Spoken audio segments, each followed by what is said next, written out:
So at a very young age, I started using marijuana and alcohol. And I started to embrace that identity. And that's when, my life just completely was out of control. And I was in class one night and I hear some guys talking about an opening on a hotshot crew.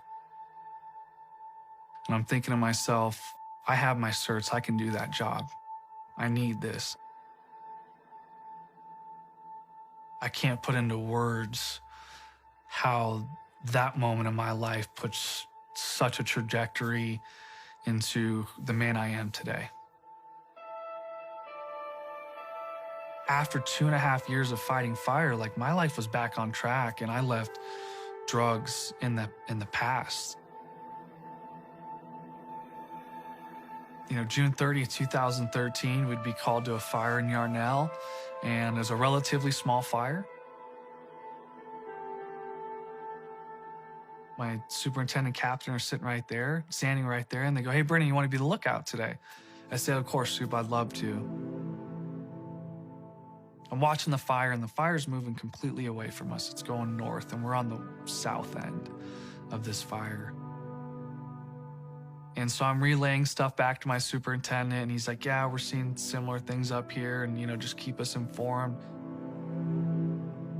And around that afternoon, late afternoon, we get a weather event update, and it's saying that there's this storm coming in from the north, and it's gonna bring winds of 50 to 60 miles an hour, and it's gonna turn this fire around. So instead of going north, it's gonna head south. Over the next few minutes, it starts really picking up, moving south towards us, and I'm closer to the fire than my crew.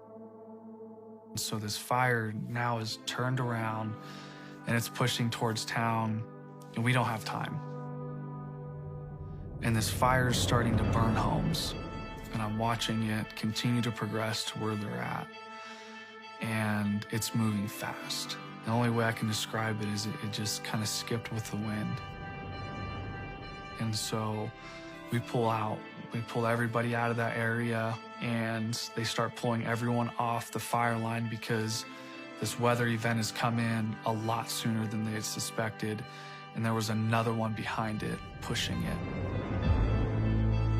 And we get back into town, and I'm kind of wondering, hey, where my brother's at, and I'm thinking to myself, it's kind of getting a little hectic, stay off the radio. They've got plenty of experience, they're all together, they know what they're doing. And I start hearing calls over the radio that they're trying to get water dropped. And then I hear my superintendent over the radio say that they're getting ready to deploy their fire shelters. And I'm thinking, what's happened? And we're trying to find a way into where they're at. And we can't find a way in. There's just too much fire on the ground. There's no road in. So they get a helicopter up, and they've got a paramedic on board, and you can hear over the radio, "Hey, I've got eyes on the crew." You can see their shelters, and so they find a spot to land the helicopter, and I can only imagine from his account, he's hiking down, and I hear over the radio, a few minutes later, he says, I've got 19 confirmed.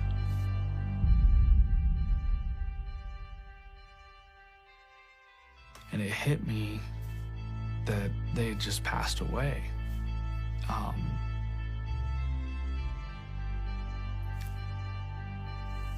That this fire had just taken their life. And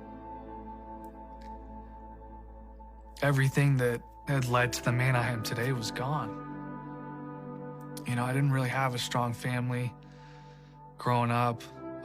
They did the best they could, but those men had defined me as a father, me as a community member, and continually tried to help me rebuild my relationship with God. And I had lost it all in the blink of an eye.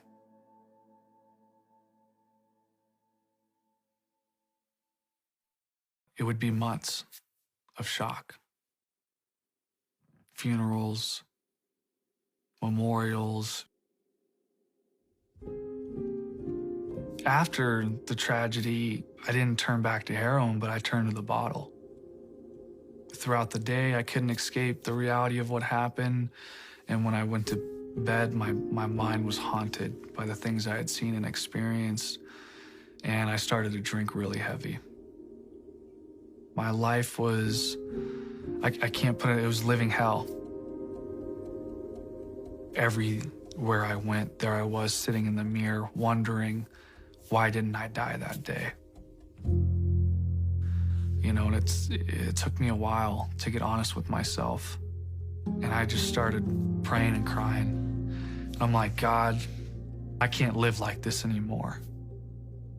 And I never wanted to ever question why that day happened.